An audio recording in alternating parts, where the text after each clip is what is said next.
Porsche's move signaled more than just a shift in sponsorship. It was a bold statement of intent, not just for women's tennis, but for the future of sports marketing in general.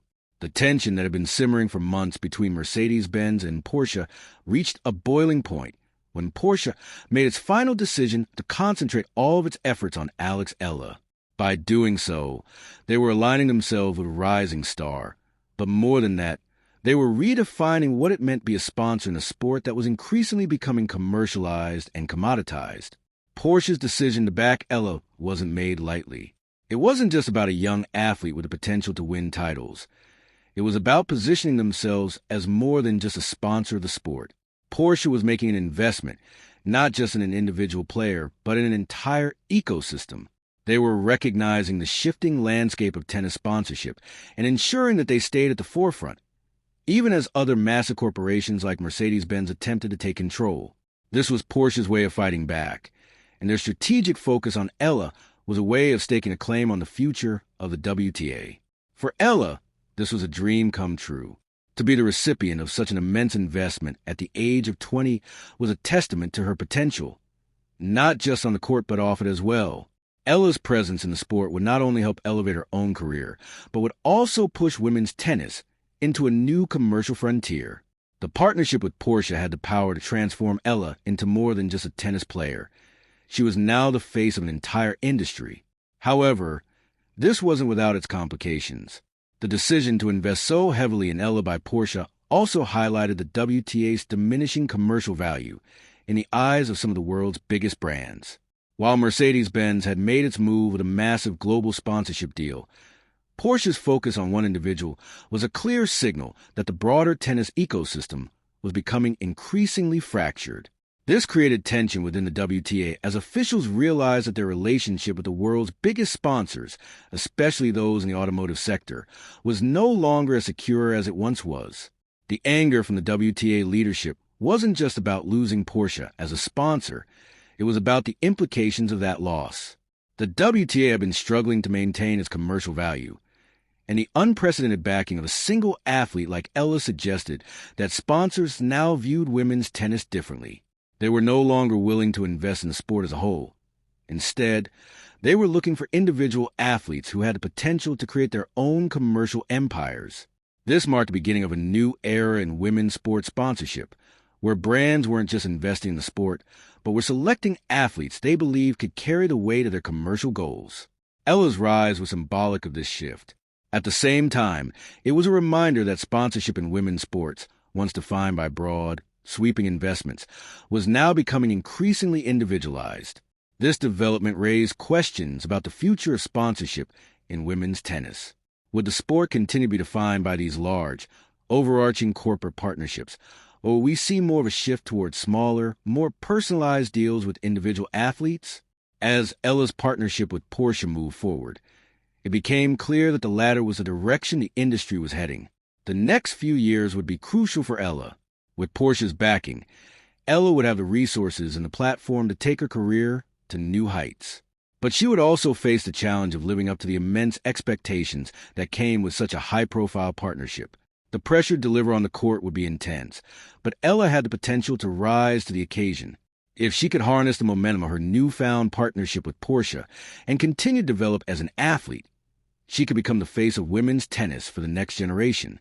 In the meantime, the WTA would have to navigate the changing landscape of sponsorship and find new ways to attract major brands. It was clear that the traditional model of sponsorship, where brands invested heavily in the sport as a whole, was no longer sustainable. Instead, the focus was shifting toward individual athletes who had the potential to become global stars. This shift would have profound implications for the future of women's tennis, as well as for the broader world of sports marketing. The decision by Porsche to focus on Eala wasn't just a business maneuver. It was a sign of the times. Women's sports were entering a new era, one where individual athletes would define the future of sponsorship and commercial partnerships. For Eala, this was the beginning of what could become a legendary career, and for Porsche, it was a chance to redefine its relationship with women's tennis in a way that no other brand had done before. It was a new chapter in the story of women's sports, one that would continue to unfold over the next decade. The end of a 47-year relationship came not with dramatic fight or scandal, but with the mention of a single name, Eala. At just 20 years old, ranked 31st in the world, and hailing from Quezon City, Philippines, Eala became the sole commercial focus of Porsche, one of the most historically loyal automotive sponsors in women's tennis. The brand, which had once spread its resources, prestige, and dollars across the sport, redirected everything toward this rising star. This decision shook the foundation of the Women's Tennis Association, WTA. Every bit of financial investment, every ounce of the brand's reputation, and every aspect of its legacy was now centered on Eala. This shift wasn't a coincidence. It was a calculated move, a pivot with a profound business strategy. The underlying story of the sponsorship deal is far bigger than the announcement itself. To understand this, we have to step back in time to 1978, when Porsche first entered the world of tennis with Tracy Austin, a 15-year-old with pigtails, braces, and a quiet intensity that captured the attention of those around her. That day in Feldstadt, Germany, something clicked between Porsche and tennis, marking the beginning of a nearly half-century-long relationship. Through years of dominance from players like Steffi Graf, Martina Hingis, Maria Sharapova, and Angelique Kerber, Porsche never wavered in its commitment. Even when the sport faced challenges, controversies, or new commercial storms, Porsche remained steadfast.